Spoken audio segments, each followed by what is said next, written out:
So ito siya guys, this looks very technical, but yung pinagsasabi ko kanina, it's summarized by this figure. This is in your Harper's na book, okay? So again, just to orient you, ito yung intestinal lumen, okay? Pag kumain ka, dyan mapupunta yung pagkain, okay? Intestinal epithelium, okay? This is the lining of your small intestine. And then eventually, lymphatic vessels, okay? Yung special name sa lymphatic vessels in our intestine, they're called lacteals, okay? So ito siya, 1 acyl, 2 acyl, 3 acyl. Oh, triacyl visceral yan, or your tag, okay? Then here again, we see the lipase acts on your tag, okay? To release 1 fatty acid, and then you have a 1,2-diacylglycerol, okay? And then again, your pancreatic lipase acts on your 1,2-diacylglycerol, okay? So now you only have two monoacylglycerol, okay? Then you have a free fatty acid, okay? Then your free fatty acids, ang daming pwedeng mangyari sa kanya, okay? But for the most part, dito lang naman talaga siya.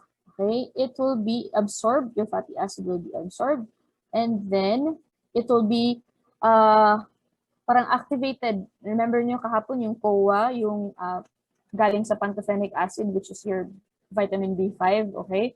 Will be activated with this acyl CoA, okay? And then now, this is, if you remember, fatty acid, what's this? Synthesis, not synthesis, sorry. So anyway, ito. Then here, okay, yung 2 monoacylglycerol, okay, it can also go through your monoacylglycerol pathway here.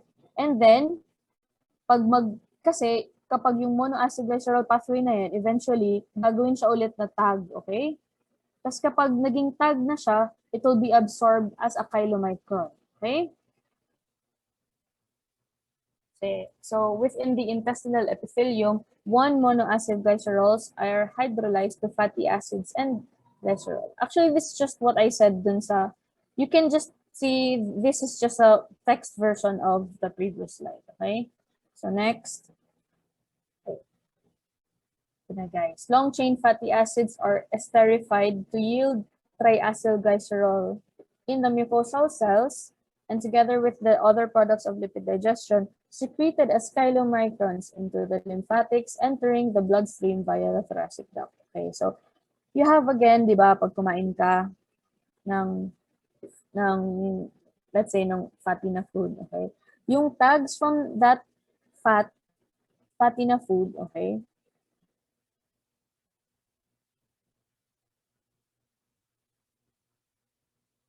They will be packed as a chylomicron, okay? So the chylomicron can also either go to, your chylomicron will end up in the blood, okay? And then later on, they can be carried and then stored to the adipose tissue, or they can end up in the liver, okay? Short and medium chain fatty acids mainly absorbed into the hepatic portal vein as free fatty acids, okay? Short and medium chain fatty acid, walang problema, absorb lang siya kaagad. Yung long chain fatty acid, kailangan talaga siyang ipack muna as chylomicron. Okay. So this is again another picture of the same thing. So ito, LCTG, long chain triacylglycerol, okay? So long chain, oh yeah, same lang yan sila, long chain fatty acid or long chain triacylglycerol, okay? So ito siya, kailangan muna siyang ipack as a micelle, okay? Then as a micelle, i-absorb na siya dito as an enterocyte, okay? Then as in the enterocytes, okay, it will be packed as a chylomicron, and then pwede na siyang ilabas. Ito, pag medium chain, okay, less than 12 carbons yung ibig sabihin nun, okay? Absorb lang siya diretso, okay? Or to the portal vein, okay?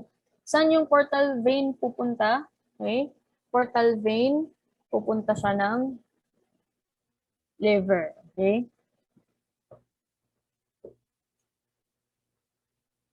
Cholesterol is absorbed, dissolved in lipid micelles, and is mainly esterified in the intestinal mucosa before being incorporated into chylomicrons, okay? Plant sterols and stanols compete with cholesterol for esterification so that there is an increased amount of unesterified cholesterol in the mucosal cells. Okay. So without plant sterols, okay, what is plant sterols? Basically, think of them as fat galing sa plant. Okay? In the gut, cholesterol grouped as micelles is absorbed into the bloodstream and a little is removed from the body. Okay, so ito, kinain mo na cholesterol, mag-form ng micelle. Yung micelle, okay, ma-absorb agad sa bloodstream. Tapos, yung konting natira, pwede mong excrete. Okay. So, unesterified cholesterol and other sterols are actively transported out of the mucosal cells into the intestinal lumen. So, ang meaning lang naman ito is kailangan before siya ma-absorb, kailangan daw siyang i-esterify. Okay? More importantly, plant sterols and stanols effectively inhibit the absorption of not only dietary cholesterol, but also the larger amount that it is secreted in the bile, so lowering the whole body cholesterol content and hence the plasma cholesterol concentration. Kasi di ba nga, nagko-compete daw sila. So, kung meron kang marami-rami yung nakain mong plant na fat, okay? Plant sterol kasi will compete with the cholesterol, okay? So, yung green na yan yung plant sterol, okay? So, yung nangyari ngayon is, kasi daw, kapag yung plant sterol and yung cholesterol mo, magkasama sila, yung nangyayari, yung cholesterol, hindi siya na-esterify ng maayos. So, pag hindi kasi siya esterified ng maayos, hindi siya ma-absorb, okay? So, this is why it's important to eat lots of greens in our diet. We have to have greens in our diet because they actually help less cholesterol to be absorbed. Okay? Digestion of proteins. Native proteins, what are native proteins? They are natural or pure proteins from the body, including yung mga nasa whole blood, serum, and plasma. These are all called native proteins. They're resistant to digestion because few peptide bonds are accessible to the proteolytic enzymes without prior denaturation of dietary proteins by heat in cooking and by the action of gastric acid. Okay.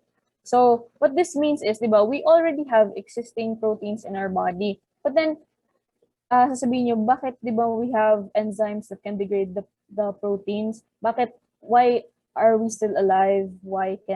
How can we still be alive when we have all of these enzymes that can degrade proteins pala? So guys, first you have to remember that our bodies merong compartmentalization ng mga bagay-bagay, okay? So when you have yung cell membranes, diba? And then you have your nuclear membrane. So yung mga membranes niyan protect your DNA and other proteins na important from getting denatured. And actually, even your proteins, yung proteins niya, it's not just a protein, okay? Meron pa yan siyang cap, merong mga dinadagdag yan sa both ends ng mga proteins nyo, so that when it comes across mga enzymes that can degrade it, it is actually protected, okay? So, two main classes of proteolytic digestive enzymes, or proteases for short. They have different specificities for the amino acids forming the peptide bond to be hydrolyzed. Okay, dalawang klase ng proteases, guys. Endopeptidase and exopeptidase. Why are they named such? Okay, endopeptidase, they hydrolyze peptide bonds between specific amino acids throughout the molecule. So, ano yung ibig sabihin yan? So, guys, look at this picture. Endopeptidase. Ano to? Yung mahaba na yan, okay? What are these? This is a This is a peptide chain. Look, these are shortcuts for amino acids, okay? So this is your polypeptide chain, okay? And then your endopeptidase, okay? Endopeptidase, yung kaya lang niyang i-hydrolyze is the bonds that exist, yung nasa may gitna-gitna na part ng polypeptide chain, okay? They are the first enzymes to act, yielding a larger number of smaller fragments, okay? Pepsin, trypsin, chymotrypsin, elastase. I'm sure you've heard of all of these, okay? Exopeptidases. They hydrolyze peptide bonds one at a time from the ends of peptides. So if you look at this, di ba? Exo na tayo, exo. So tingnan mo, yung kaya lang niyang i-hydrolyze yung bonds dun sa may dulo-dulo. Dito na end and then the other end. So you have examples, carboxypeptidases, aminopeptidases, dipeptidases, and tripeptidases. Okay? Proteases are excreted as inactive zymogens. Pag sinabi mong zymogen, that is an inactive na protein pa. Okay? Or na enzyme. Okay? Active site of the enzyme is masked by a small region of peptide chain that is removed by hydrolysis of a specific peptide bond. So look at this picture. You have this inactive zymogen, okay? So the blue one, that is your peptide chain, and then yung active site mo is yung ito, yung pula. Okay? Pag tanggalin mo yung blue na thing na yan, may expose yung active site, may expose yung pula. Kaya ito siya inactive, ito na yung active, ito inactive, ito siya active na. Kaya active na siya kasi wala nang makakahadlang dun sa active site. Okay?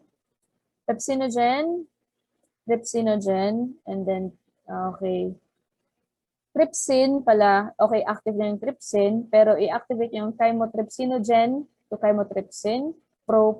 Guys, if you notice, yung mga zymogen, ogen din yung katapusan, pepsinogen, gagawing pepsin, trypsinogen, gagawing trypsin. Okay? Ito mga pro naman. Pro-elastase to elastase, pro-carboxypeptidase to carboxypeptidase, and pro-aminopeptidase to aminopeptidase. Okay? The end product of the action of endo and exopeptidases is a mixture of free amino acids. Guys, that is a villus. I know it might look like something else to you, but guys, that is just the intestinal villus, okay? So ito siya, intestinal epithelial cell. Okay. So, wait lang, asa na yun? Okay. So amino acid, papasok siya with, di ba nga, sodium, kasali kasi siya dun sa pag-absorb ng sodium. So free amino acids are absorbed across the intestinal mucosa by sodium-dependent active transporter. Bakit active transport? Okay? Kasi for sodium to pass through this, okay, look at this other thing. This is your sodium-potassium pump. Okay?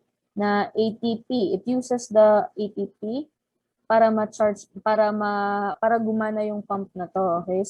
Sodium-potassium pump. Okay?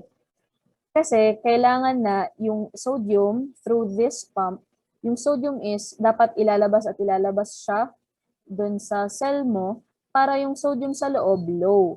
Pag yung sodium sa loob low, tapos mas marami pala yung sodium sa labas, okay? Kaya merong concentration gradient, okay? From the outside to the inside. There's a concentration gradient with sodium, okay? And if ito siya, yung amino acid mo, actually, nakikiride lang dun sa transporter, okay? Kasi nakikisabay lang siya, nakikihit siya with sodium, okay? So, here it says there are several different amino acid transporters with specificity for the nature of the amino acid side chain, okay? Ibig sabihin nito, different amino acid, different transporters yung gamit, okay? Various amino acids carried by any one transporter compete with each other for absorption and tissue uptake. So here again guys, amino acid, then transported inside the cell. Pagdating dito sa cell, okay, itra-transport naman siya to the capillaries and then eventually to the liver. Okay? Dipeptides, tripeptides enter the brush border of the intestinal mucosal cells where they are hydrolyzed to free amino acids, which are then transported into the hepatic portal vein. Okay? Dipeptides, tripeptides. Andito yan sila guys. Okay? Dipeptide and tripeptide. Iba-iba yung gamit na enzymes. Large peptides may be absorbed intact either by uptake into mucosal cells or by passing between epithelial cells. Ano yung tawag dyan guys? Okay? Uptake into mucosal epithelial cell, tawag natin dyan, transcellular. Ito. Malaki daw sila na peptide bond, pero kayang i-absorb lang kaagad. Yung iba naman, ma-absorb lang sila kapag in between your cells. Okay? So, paracellular yung tawag dyan. Many such peptides are large enough to stimulate antibody formation This is the basis of allergic reactions to foods. Okay, guys, ha? Yung responsible for your allergy to food, peptides yan, okay? The presence kasi of these peptides, they stimulate an antibody formation, okay? Pag gumawa na kasi ng antibodies against that, if it encounters it again, okay? At aatakihin na niya guys yung aatakin na yung antibodies, okay? Kaya meron kang allergic reaction, okay? So for example, this one, allergen, let's say it's dairy, okay? When you drink it, ayun, na-stimulate na yung immune system mo, okay? Kaya ayan, meron na tayong antibodies. Okay? Digestion of vitamins and minerals. So, diniscuss natin ito kahapon, okay? This is just saying naman na, okay, fat-soluble vitamins, they are absorbed in the lipid micelles and the result of fat digestion. Water-soluble vitamins and most mineral salts absorbed in the small intestine by active transport or carrier-mediated diffusion, same lang. Pero meron kasi mga specific sa ibang vitamins and minerals. For example, vitamin B12, kailangan niya ng intrinsic factor. Calcium, kailangan niya ng, or affected siya by vitamin D. Then zinc, okay, kailangan daw niya ng ligand secreted by exocrine pancreas. Tapos yung iron mo, absorption niya is limited. Okay? So dito tayo, synthesis of calbindin, which is a calcium binding protein, is required for calcium absorption, which is induced by vitamin D. Okay? Vitamin D induces formation of calbindin, and you need this calbindin to absorb calcium. Okay? Vitamin D also acts to recruit calcium transporters to the cell surface, so increasing calcium absorption rapidly. Phytic acid in cereals binds calcium in the intestinal lumen. Nasa cereals daw siya, guys. Other minerals, including zinc, are also chelated by phytate. What do we mean when we say chelate? Binding lang yan, guys. Okay? This is mainly a problem among people who consume large amounts of unleavened whole wheat products. Guys, saan nyo naririnig yung unleavened na yan?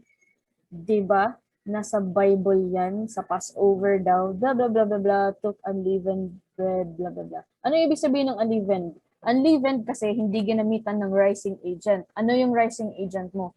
Yeast, which is a fungus, diba? Okay? So, diba, yan. It's picture of Jesus. Hindi, joke lang. Pero ano, yan yung isang gamit ng unleavened bread, okay? Merong Jewish populations that still use that for the Passover. And this is actually just your tortilla wrap, yung mga wrap ng Turks nyo yan. So, walang gamit na, hindi yan siya ginamitan ng yeast, okay? Yeast contains an enzyme, okay, phytase, that dephosphorylates phytate, so rendering it inactive. So, ibig sabihin nito, if you consume bread na ginamitan ng yeast, okay, you don't have anything to worry about, okay? Kasi the yeast in the bread will dephosphorylate the phytate, okay? So this will not interfere with calcium absorption. Okay? High concentrations of fatty acids as a result of impaired fat absorption can also reduce calcium absorption by forming insoluble calcium salts, okay? Gagawa siya ng calcium salt, guys. A high intake of oxalate can sometimes cause deficiency since calcium oxalate is insoluble. Okay, oxalate, calcium oxalate. Saan nyo yan naririnig? Or ano yan siya? Okay, in clinical terms, guys, calcium kidney stones. In fact, your calcium oxalate, kasabi dito insoluble. Your calcium oxalate is the most common type of kidney stone. Meron ka kasing kidney stone na calcium, merong calcium oxalate, meron pang isang calcium, I think, something. And then meron kang struvite stones. Struvite stones for calcium, yung staghorn calculi, okay? Basta ito yung most common, calcium oxalate. So this is an X-ray, guys, ng kidney stone. Plain X-ray KUB. Anong ibig sabihin ng KUB? Okay. Kidney And yung U dyan is yung ureter, and then yung B dyan is yung bladder. Okay? You can, kaya when you do your x-ray and then your patient has a kidney stone na malaki-laki, okay? Di ba pag white, ibig sabihin yan, okay, may stone, okay? You're not supposed to see that. Kasi ano yung dapat na magwa-white, di ba, sa x-ray? Dapat na magwa-white is yung bone mo, which is mineralized. So, bakit meron dyan where your kidney is supposed to be? Ibig sabihin, may minerals din dyan. Okay? So, in the form of calcium. Iron deficiency is a common problem in both developed and developing countries. Pero meron daw 10% of the population na at risk of iron overload. Okay? In order to reduce the risk of adverse effects of non-enzymic generation of free radicals by iron salts, absorption is strictly regulated. Look at the picture below, guys. Okay.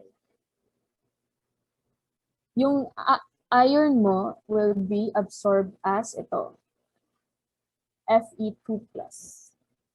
Tapos merong divalent, okay, divalent siya ngayon, di ba? Kasi Fe2+ na. Metal transporter, okay, it will be absorbed there and it will be accumulated inside your mucosal cell by binding to what? Ferritin, okay? It binds with ferritin, so you have now a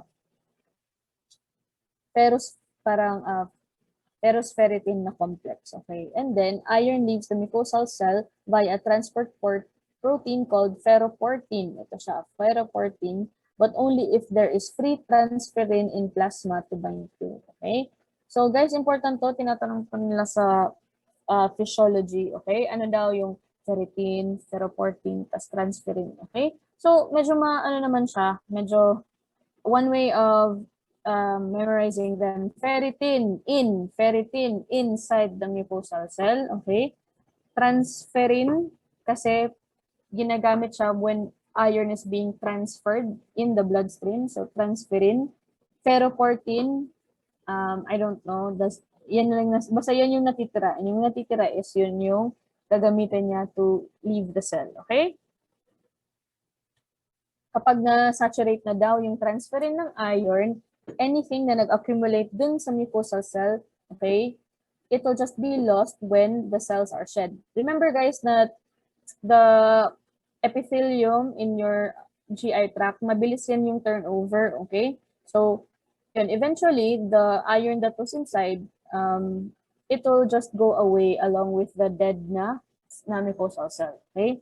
Expression of the ferroportin gene and possibly also that for the divalent metal iron transporter is down-regulated by hepcidin, which is a peptide secreted by the liver when the body iron reserves are adequate. Okay, so meaning, kung meron ng enough na iron sa katawan mo, it will create this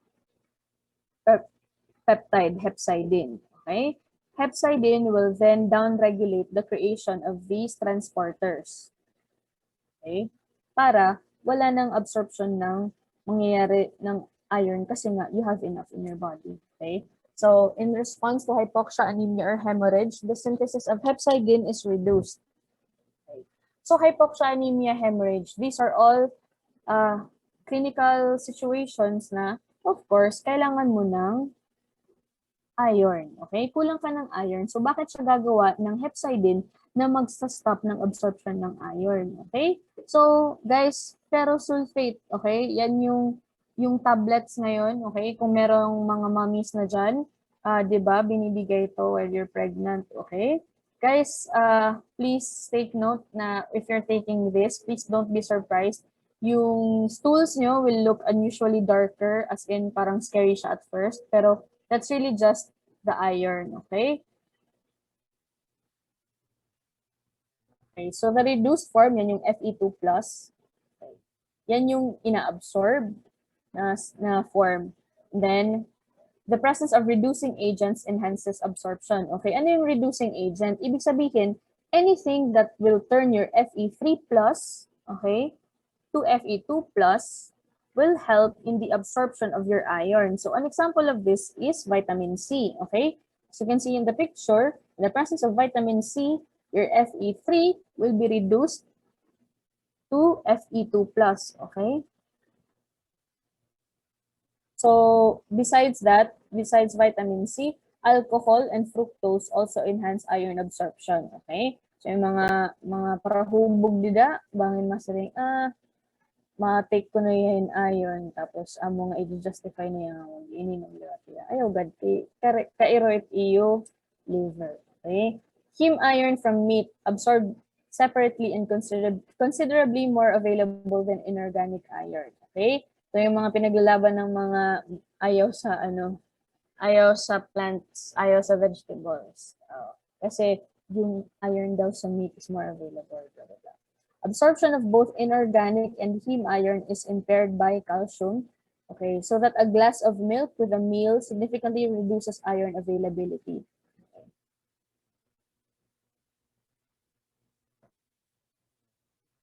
Guys, be careful pala when you're drinking milk kasi 'di ba nga calcium in the milk will chelates kasi with basta the concept of chelation na magbabind-bind siya, okay?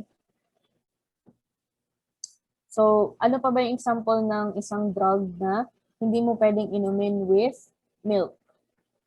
Tetracyclines, okay? Tetracycline, you can't hindi mo pwedeng isabay yung tetracycline with milk, okay? Energy balance, okay guys, medyo, I think halfway na tayo for the whole talk. So, food intake in excess of energy expenditure leads to obesity. Intake less than expenditure leads to emaciation and wasting, marasmus, and kwashiorkor. Guys, ano to? Body mass index, okay, BMI. Okay. Obesity, guys, by the way, obesity and severe undernutrition are associated with increased mortality. Guys, pag sinabing malnutrition malnutrition is not just yung marasmus or kwashiorkor, okay? You can be malnourished when you're obese. You are malnourished when you're obese, okay? So, but BMI is used to express relative obesity. A desirable range is between 20 and 25. I'm sure for now, meron nag-compute na dyan ngayon ng BMI nila, okay? Unfortunately, ito pa, Asians tayo, di ba? Unfair. Yung World Health Organization nila, tingnan mo, parang mas friendly pa kesa sa Asian, yung Asian strict.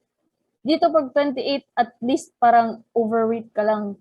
Pag Asian ka, 28, obese ka na agad, okay? So, unfortunately, okay, guys, take note, BMI kilogram over height in meters hindi in centimeters. So, di ba usually kapag dun sa mga saan ito? Sa clinic, yung makikita mo is in centimeters. Ibig sabihin guys, if you're given 150 cm in height, i-convert mo pa tas tsaka mo na siya i-square. Okay? Yan yung formula. Dapat alam niyo yung formula. Tinatanong yan guys sa board exam. Basal metabolic rate, BMR. Okay? Energy expenditure by the body when at rest but not asleep. Okay, under controlled conditions of thermal neutrality measured about 12 hours after the last meal. Okay, bakit 12 hours after the last meal? Later on, may explanation yan. Okay, it depends on weight, age, and gender. Okay, BMR. Of course naman guys, kahit hindi tayo nag-jogging, kahit hindi tayo umaakit ng stairs, okay, meron pa rin energy expenditure sa katawan natin. Kasi bakit? Yung heart mo nagpa-pump, okay? Yung glands mo nagpo-produce constantly nung secretions niya, okay? Yung eyes mo nagbi-blink kahit hindi mo naman, kahit ano yan, parang reflex yan, reflex yan siya, or you don't even think about your breathing. Yung breathing nyo guys, hindi nyo yan actually control, okay?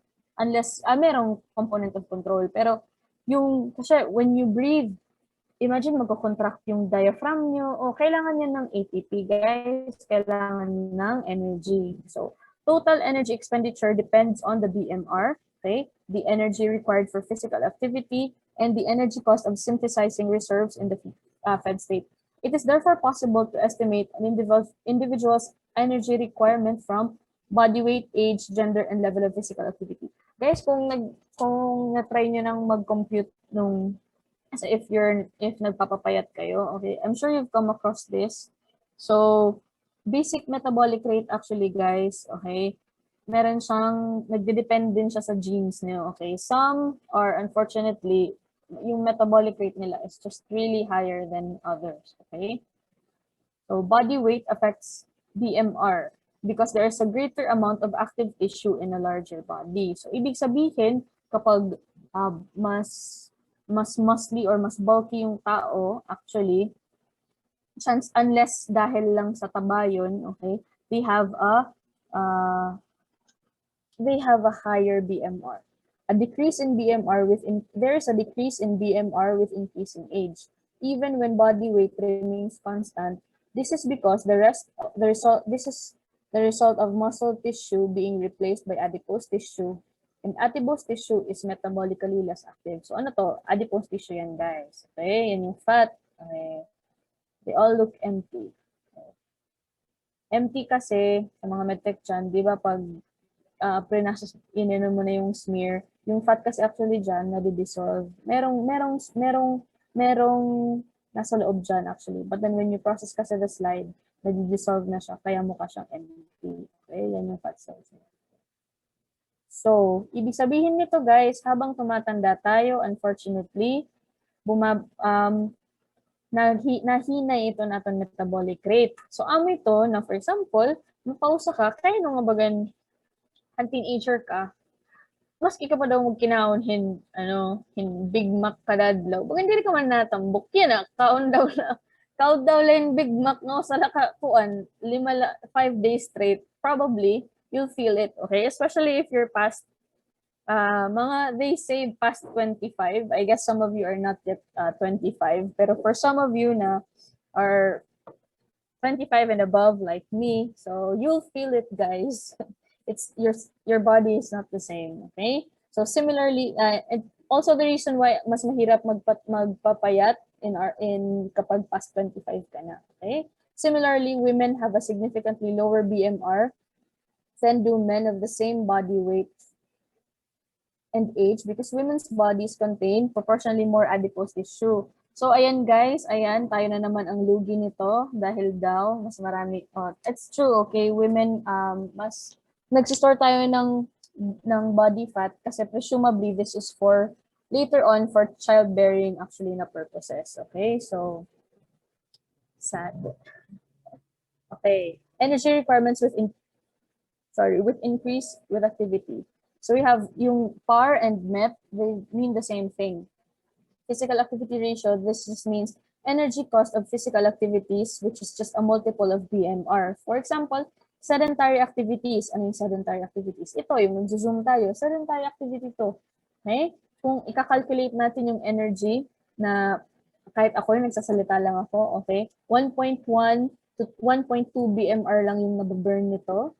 So, vigorous exertion such as climbing stairs, cross-country walking uphill, etc. Okay?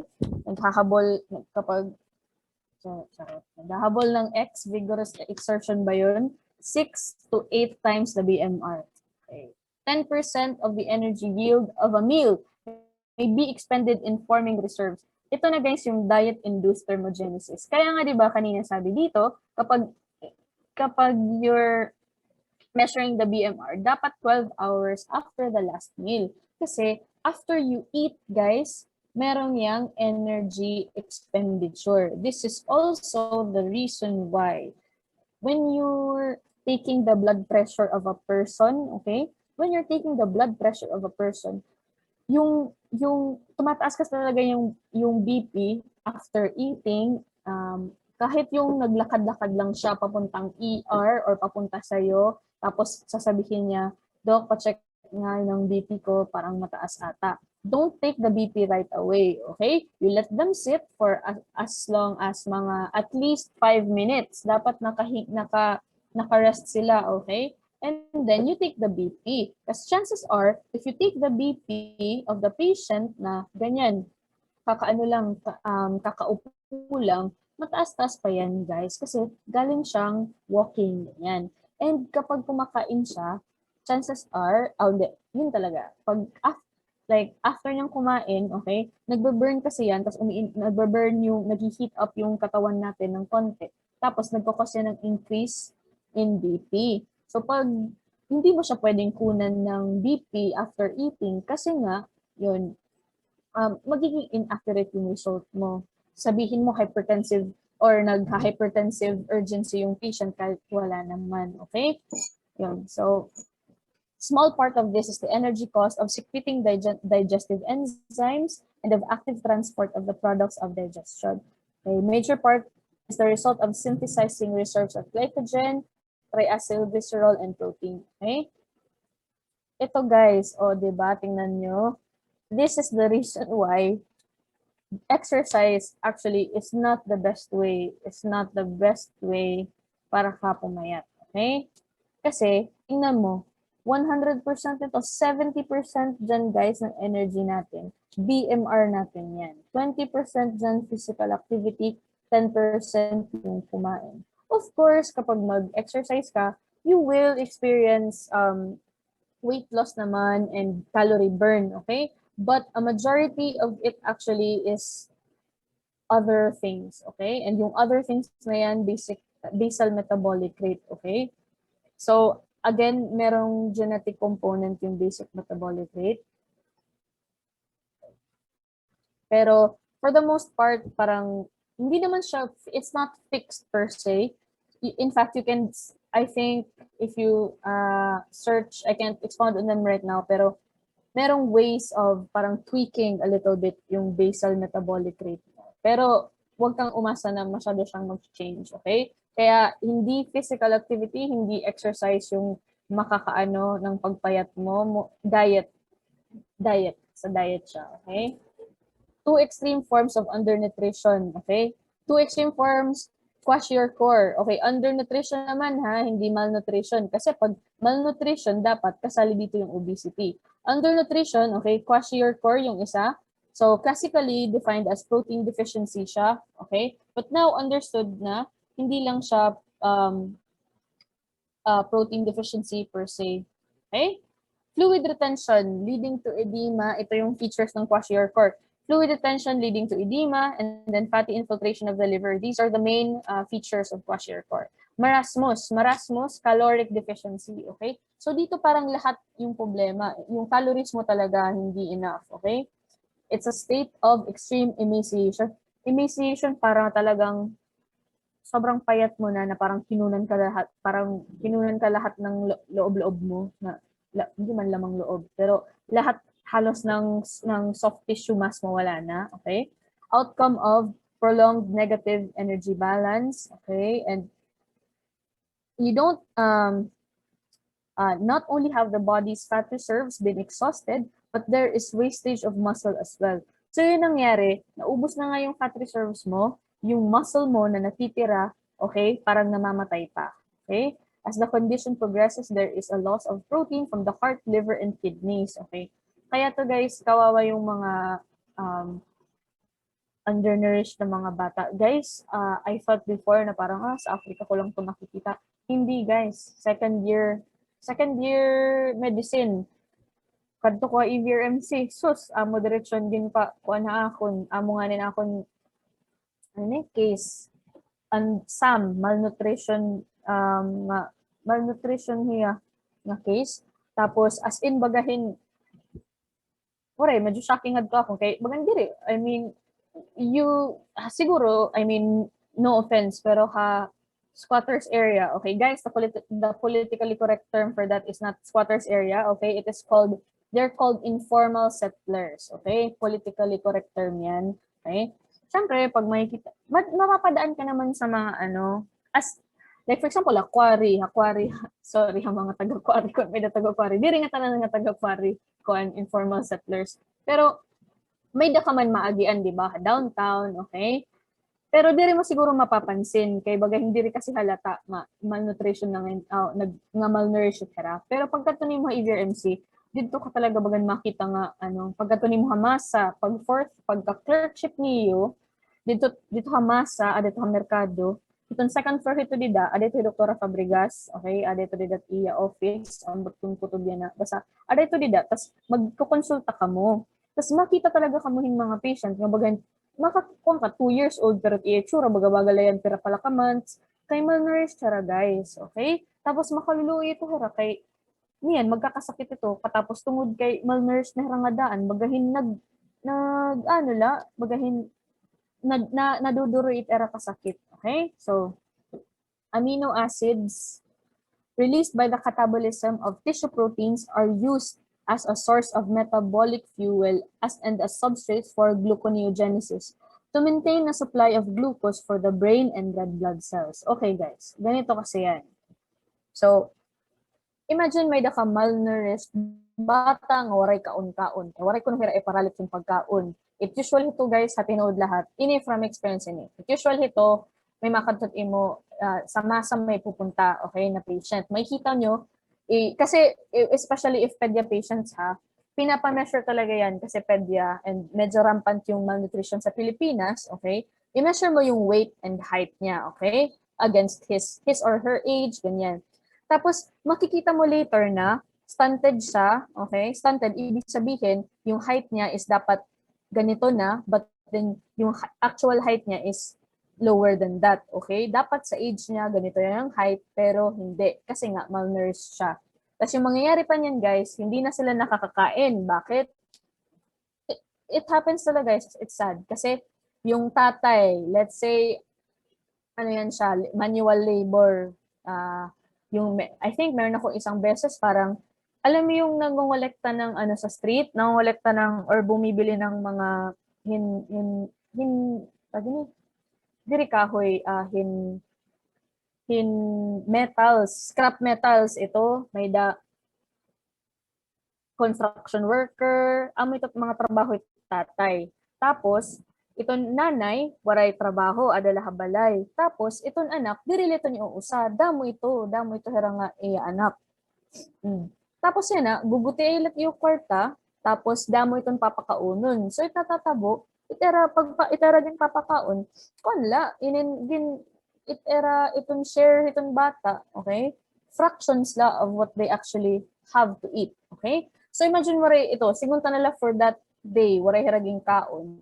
Of course, you have to maintain glucose in the bloodstream. So, yun ang gagawin ng body. What the body will do is it will take the existing amino acids and it will take the existing protein, okay, from the muscle, protein from sa organs, kung medyo malala na siya, okay, but yung ano talaga dyan is yung fat, from the fat cells and from the muscle, i-break down niya yan, okay? Tapos yung eventually, kasi di ba nga, meron tayong gluconeogenesis. What is gluconeogenesis? Genesis, you create glucose from what you have. So what do you have? You have amino acids from the proteins na nandyan na, okay?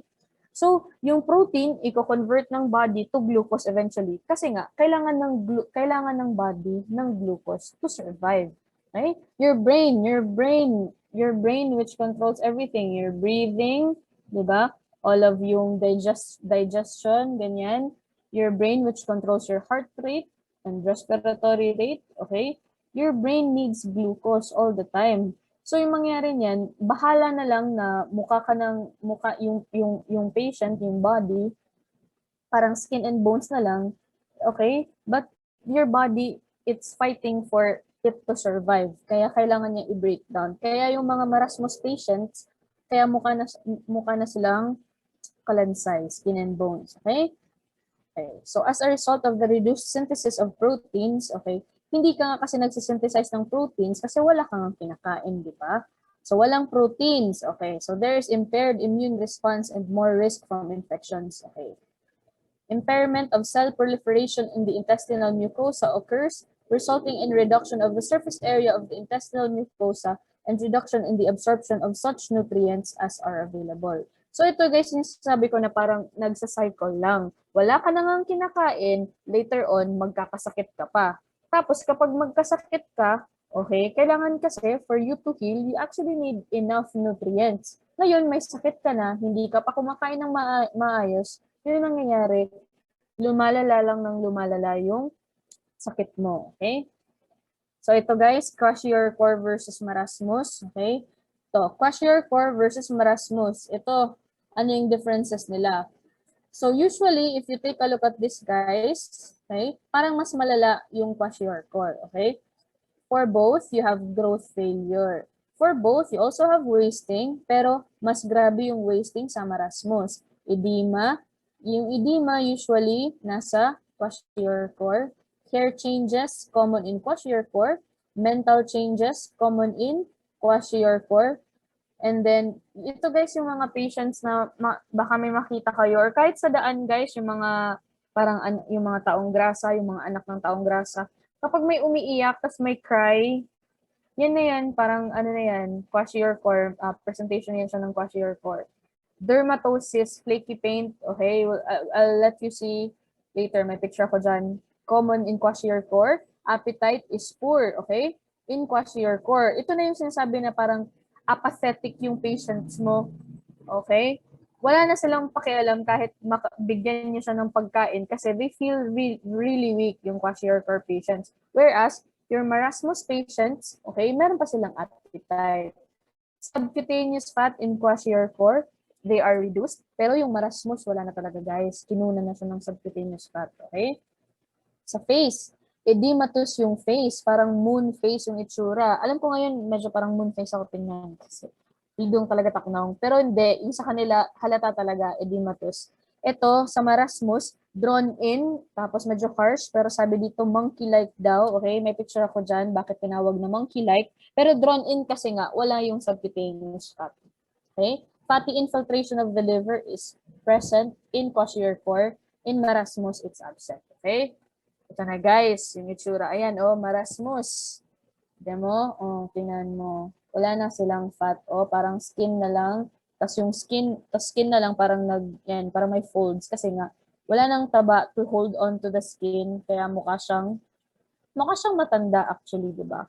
Kwashiorkor, ito. Pag makita niyo to, oh my God guys, yung patient ko na yun sa ABRMC nung second year ako, ganito yung itsura nung tiyan niya na malaki. As in, globular. Tapos, sinabi pa sa akin nung mom, sabi sa akin ng mom, akala ko dok, gasi ko dok kanuna, bagan, okay man lang niya. Kuan, bagan kasi ko, ito nga pag dinafot iya tiyan, gasi ko, tungod kay, bagan iya ito buhay ay. So, diri ito buhay ay, okay, edema ito, okay? Itong tawag hini guys, nga kung iton edema adi lahat yan, sa nandyan lang sa abdomen, okay? May term dyan, okay? Ascites. Okay? Pag generalized, guys, anasarca. I think sa mga nursing student dyan, alam niyo na yan. Okay? So, yan siya. Globular yung tummy niya. Okay? So, bakit pala kwashiorkor? Actually, guys, yung kwashiorkor is a term na galing sa African word nila for deposed child. Ano ba yung ibig sabihin pag sinabing deposed? Pag sinabing deposed, parang na ano ka, in sa law, parang a deposed na politician, parang you were taken out of your place. Okay? Kasi guys, nangyayari to sa mga, for example, may mom, tapos nanganak siya, ito yung baby niya. Tawagin na lang natin siyang diba? Si Lunyo. Ayan. Si Lunyo, pinanganak. Yan yung first baby niya. Tapos si Lunyo, hindi pa nga nagwa 1 year old. Ito si mami nagbuntis. Okay? Hindi, wag natin. Hindi pa siya nagto 2 years old. Or kaka 1 year old lang niya. Si mami nagbuntis. Eh ngayon, dalawa na silang baby. Si Lunyo, hindi pa siya nag 2 years old. Okay? Pwede pa yan na nagbe-breastfeed pa siya. Kaso may bagong baby. Yung tendency kasi guys, kapag ganito na hindi nag-spacing ng yung interval between children masyadong malapit, yung first baby, in this case si Lunyo, okay, si Lunyo napapabayaan siya kasi yung attention nandun sa newborn. So yung nangyayari, yung newborn yung tinututukan, si Lunyo napapabayaan, si Lunyo nagiging malnourished, okay? Yun. Tapos kaya in some African areas, another word, yung meaning kasi ng kwashiorkor is, oh my God, red-haired. Red-haired kasi merong changes sa hair ng mga kwashiorkor patients, okay? So ito, kwashiorkor, ito, tingnan nyo naman guys. So, okay. Defining feature again is edema associated with decreased concentration of plasma proteins. Okay. And then there is an enlargement of the liver as a result of accumulation of fat. Okay, ito siya. This is the same person, by the way, guys. Ito, malnourished siya. Then, given adequate nutrition, ito, umayos yung itsura niya, di ba? Significantly. Okay? Next, kwashiorkor. Ito, guys. Guys, dire ito niya. I know, kumita na kayo din, he. Dito ka may kuan, diha mga areas hatakloban, for sure kumita ko masih hala bulaw. Guys, dirito nga tanan bulaw, okay? Ito ba ito nila for real, nagpa-cashier for, okay? Naglalighten, guys, it era hair, okay? Itawag ito, hypochromotrichia, okay? Visible lightening of hair color. Kaya yun, dun kanina, di ba, red-haired children, kwashiorkor, yun yung, kaya dun galing yung kwashiorkor na names Africa, okay? Ito guys, meron pang flag sign. Flag sign, tingnan nyo, oh. Para siyang flag na parang iba-iba yung may layers, okay? So dito, light, pas naging dark, pas naging light, pas naging dark. Tawag dyan guys, flag sign, okay? Hypochromotrichia and flag sign, they're in kwashiorkor, okay? Marasmus. Marasmus, the child appears emaciated, okay? Tingnan mo naman to guys, kawawa. Monkey faces are characteristic to this disorder because of loss of buccal fat pads. Ano yung buccal fat pads? Buccal guys, ito pertaining sa cheeks. Wala na yung cheeks guys. So parang tingnan niyo yung itsura nila. Oh, 'di ba? Yung monkey kasi actually parang may fold dito. Yung patients natin actually parang nagkaka-fold yan sila kasi skin na lang yan guys. Skin, tas parang naghahang siya. Kaya mukhang ganito na parang may fold. Kaya monkey face yung tawag, okay? Ito guys, meron pa silang baggy pants. Oh, tingnan mo. Guys, nakakita na ako nito guys sa EVRMC din, okay? Hindi ganito kalala, pero parang ganito na rin guys. Kawawa yung patient as in para silang Benjamin Button na 'di ba dapat pag baby cute ganyan. Yung Benjamin Button paglabas niya old he looks like an old man, okay? Parang ganun, parang Benjamin Button na mukha siyang matanda, ganyan. Baggy pants, yan yung tinatawag nila na baggy pants. Okay. Patients naman, okay, that's enough for kwashiorkor and marasmus. Ito, malnutrition pa rin yung pinag-usapan, okay? Patients na may advanced cancer, HIV infection, and AIDS, and a number of other chronic diseases are frequently undernourished, a condition called cachexia. Ito guys, cachexic patients, okay? So I think if meron kayong mga kakilala guys na yun, nagka-cancer, tapos late stage na, di ba pumapayat talaga sila, okay? That's called cachexia, okay? Cachexic patients, okay? Physically, they show all the signs of marasmus, but there is considerably more loss of body protein than that occurs in starvation, okay? Secretion of cytokines, okay, is in response to infection and cancer, increases the catabolism of tissue protein by the ATP-dependent ubiquitin potassium pathway, so increasing energy expenditure. Guys, pag sinabing catabolism, breaking down ha, sinisira, catabolize, okay? Catabolism, okay? Pag anabolic, okay, bumubuo, you're forming, okay? So sabi dito, cytokines will increase the catabolism or pagsira ng tissue protein, okay? This differs from cachexia, differs from marasmus, again, in which protein synthesis is reduced, but catabolism is unaffected, okay? Sa marasmus kasi, hindi ka lang gumagawa ng proteins, pero walang catabolism na nangyayari more than the usual, okay?